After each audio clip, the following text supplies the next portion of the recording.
So this is the very dead of night, and I was unable to sleep, and so I've come into the workshop, and there's a couple of matters on my mind.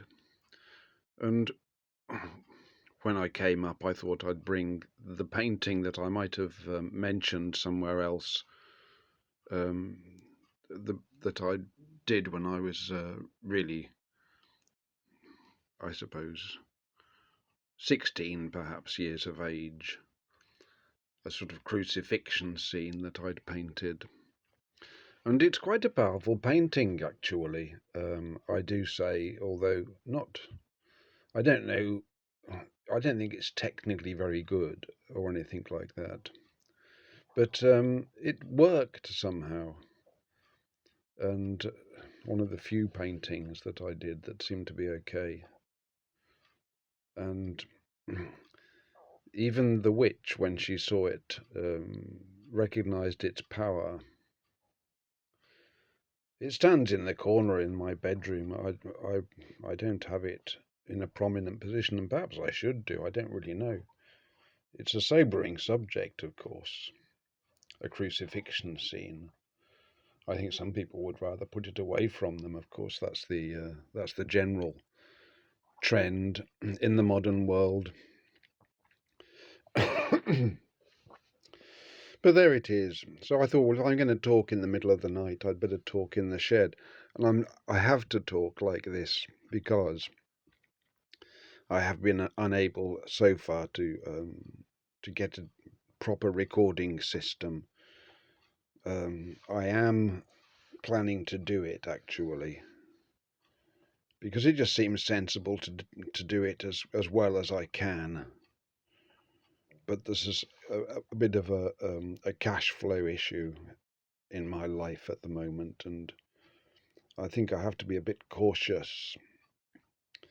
I've also got potentially somebody coming after me for money because I stopped sending support for my wife, and the word lawyer has been mentioned in passing, so perhaps I shall be hauled over the coals by the International Court of Den Haag or something. I'm not sure how it would work.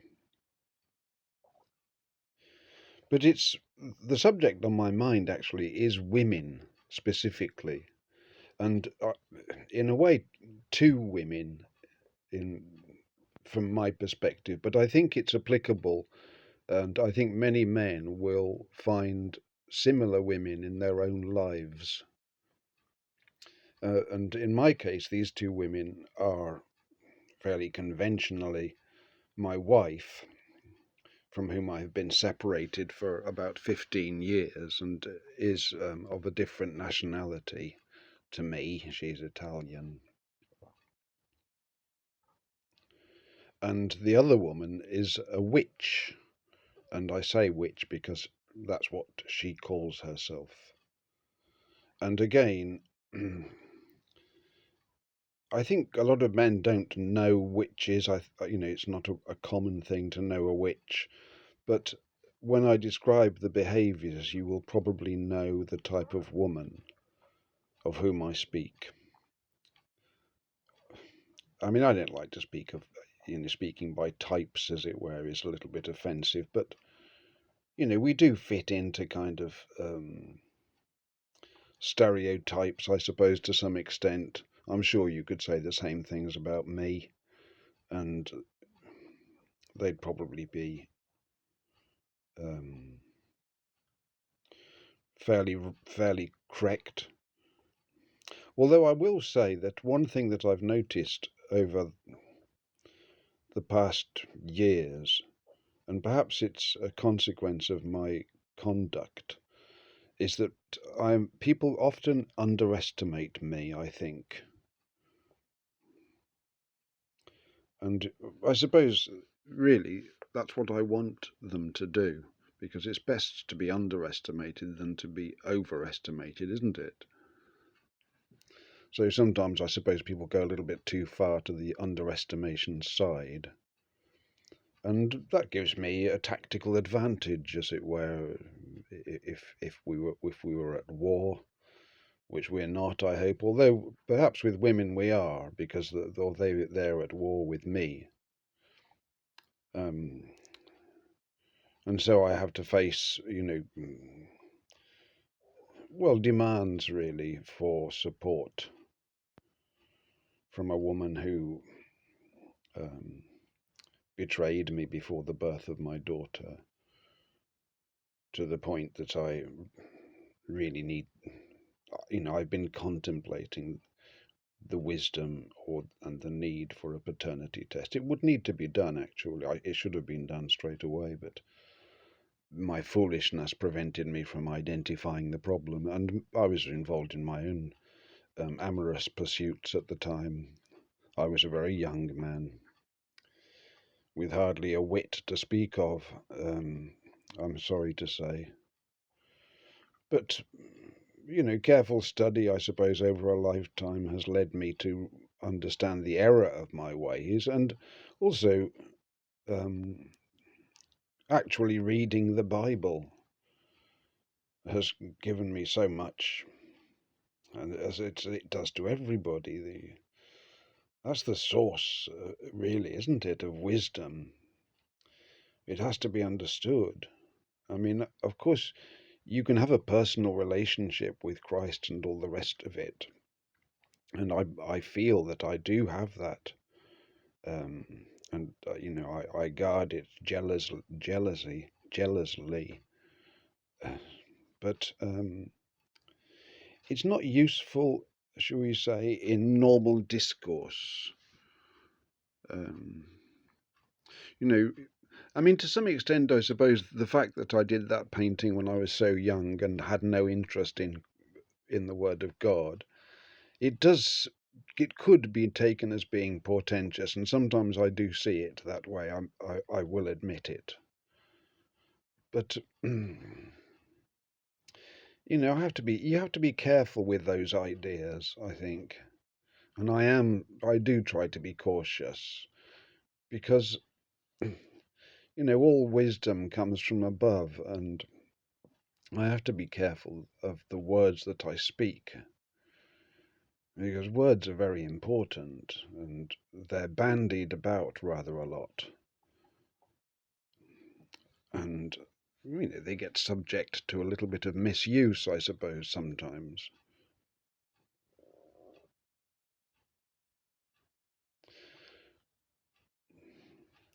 So the thing that the two women have in common, actually, would be apparently nothing, because my wife is, well, I will let the listener be the judge of that. My wife is an attractive and charming woman, very good company. She's witty and quick, just charming in many respects. And I think you could say the same thing of the witch. She is absolutely the picture of charm and, attractive, witty, and quick-witted. She follows arcane teachings that she learned when she was more or less a child, I think.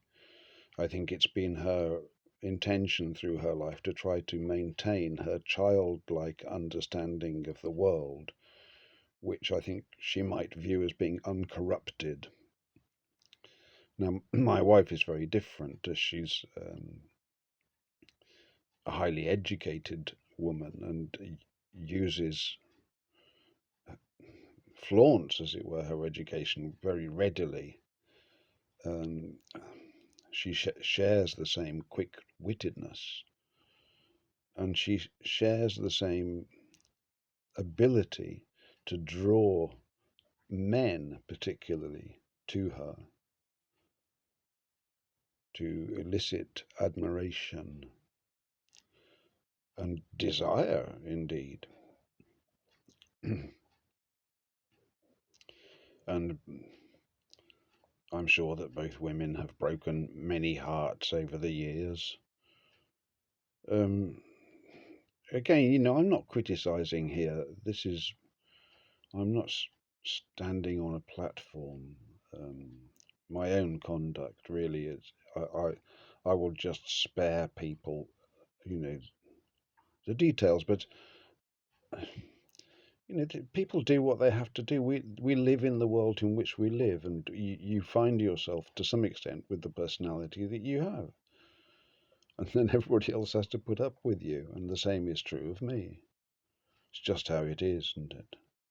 But nonetheless, I think it's important to understand the nature of this spirit that um, produces this condition. I would say, which would be the Jezebel spirit, because the Jezebel spirit, um, you know, it binds the woman as well.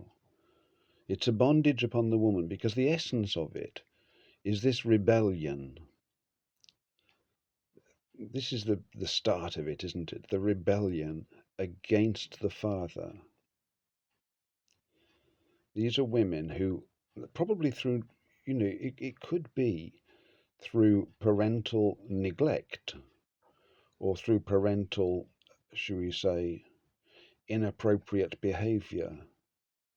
Because fathers can be very charmed by their daughters. I'm not suggesting any sexual impropriety, although those things I've come to understand can occur. But I'm just, a little girl who's attractive and charming and fun can, of course, wind her father around her little finger. I suppose that would be the classic understanding of these things. And now, whether our indulgence was always good, I don't know. We do have to be careful with these things because to be charming is actually a practice of witchcraft.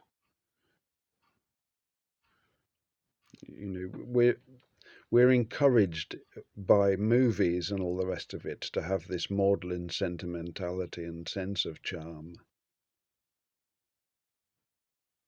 But I think it's a dangerous territory. Well, it's a territory of witchcraft. I would say most of the world is somewhat um, under charm, is charmed under spellcraft. This is why people can't see what's happening around them and can't see, well, sometimes, like the people of Nineveh, I suppose you might say they don't know their right hand from their left, I'm sorry to say, and cannot be helped because they won't listen and they won't read the Bible. They shrink from it in horror. So the Jezebel spirit, because it prevents the woman from embracing the father, and this could be, of course, this would primarily be her own father, from submitting to his authority. This is what women need to do in order to free themselves. It seems like a nonsensical thing, but it is actually true. Until a woman submits to a man's authority, she cannot be free, unless she submits exclusively to the authority of God, of course. I'm not suggesting that women are obliged to marry to be free. That would be presumptuous. They can, surely submit fully to the authority of the father, but the father might invite them to put on a pretty frock and get themselves a husband. I don't know. He might do. He might not. He might say, to go and live in one of those weird nunneries. I don't. Well, Paul speaks quite a lot about this matter, doesn't he? I think as a woman, he'll give you up to about 60 years of age of being any good. And then put you out to grass, perhaps. But, Paul needs to be interpreted, of course, and read in context. As I often say, he's not laying down the law. He's outlining principles, which we need to do. So this spirit of this ability that women develop, you see, the problem is that when a woman then cannot submit to male authority, then she cuts herself off from love, because it is under male authority that love starts to flow. That's how it works.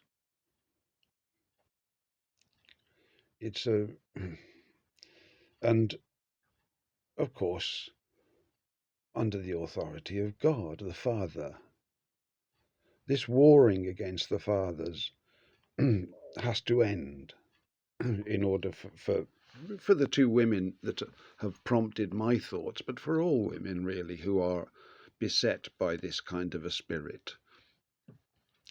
It has to be removed from them, or they have to shuck it off somehow, because it's harming them first and foremost.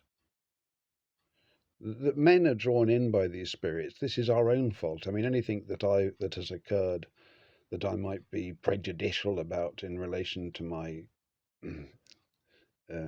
personal contact with these two people is entirely my own, my own fault, as it were.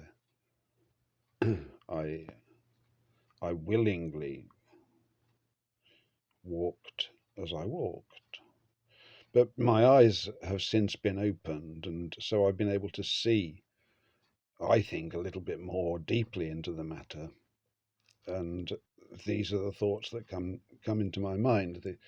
The power that this spirit has over women is tremendous, and it's a very powerful spirit indeed. It's a demon, I suppose you would have to call it, or a devil, and it takes hold of the person, and then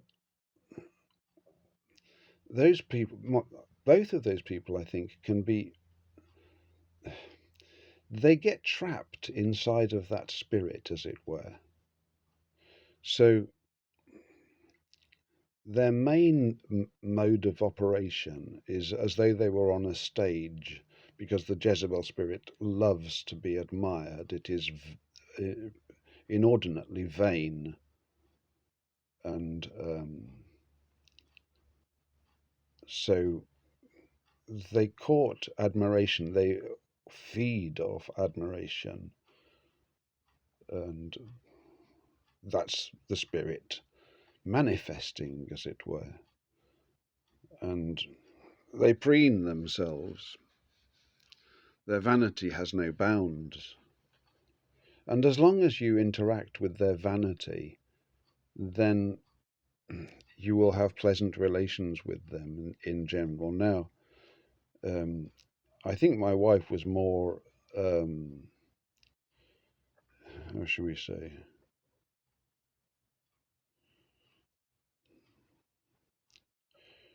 she could be more cutting, should we say, in some interactions, whereas the witch, because she has adopted this childlike outlook, I'm sure was, mainly pleasant and to interact with for everybody. Although within her own family, I think there were difficulties, you see, because of course she hadn't submitted to the authority of her husband. She didn't acknowledge that she had a husband, although she had several children. A woman in that condition, overrun with that spirit, can't have a husband, actually, even if she were to marry him. So I was only the nominal husband of my wife. She doesn't wear a ring. The marriage was a marriage of convenience, actually, at the time. She never recognized its authority. And at the wedding ceremony, instead of cutting the cake in the orderly way that people cut cakes at weddings, she held up the knife in her as though it were a dagger and stabbed it in the heart, and the photograph records that gesture. very theatrical, but very fitting actually for what she was going to think of the marriage that had been arranged between us. So it is. We're all under this. We knew. I mean, I was absolutely. I don't know whether to say stupid. I suppose that's the word. Really, a fool. I would say perhaps. But it was through ignorance. I hadn't applied myself to studying things that I should have studied, or that I have now studied and understood at the ripe old age of 70. But that's fine, I'm perfectly happy. And, we need to understand, we men, that there are these women in our midst. Perhaps they're not all witches, but they don't follow the doctrine of Christ. So you could say, you see, once you've rebelled against your father, really, then I think you're open to these practices of it becomes in itself an act of witchcraft, doesn't it? Because you're rebelling and you're in constant rebellion, and your allies then will be like you, rebels.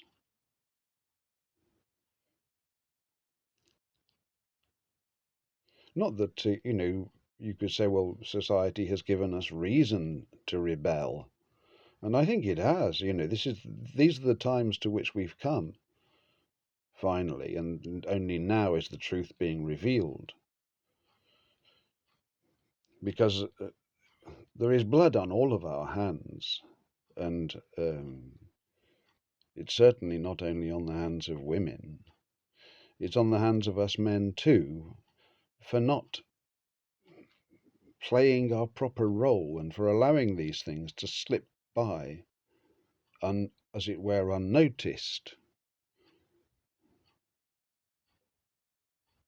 You see, back in the olden days, now I suppose it might have been even the 1970s, there was a program on television called The Witch, or Bewitched, I think it was called.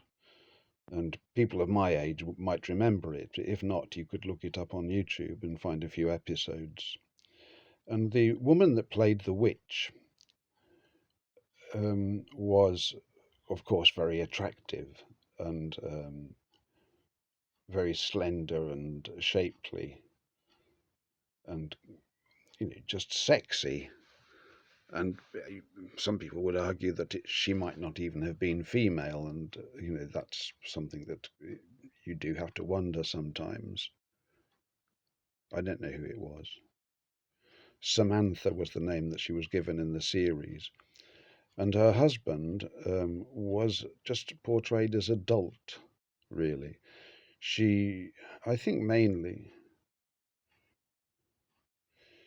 he allowed himself to be led around by this woman I guess because she was so attractive. That's what we did.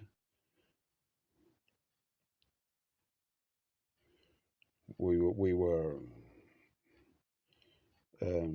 bewitched, I suppose, by sexual appeal, and we allowed them to get away with it all. But we should never have done that. A woman must stand under authority. It's very important that it be so. Because of their nature, their boundless energy.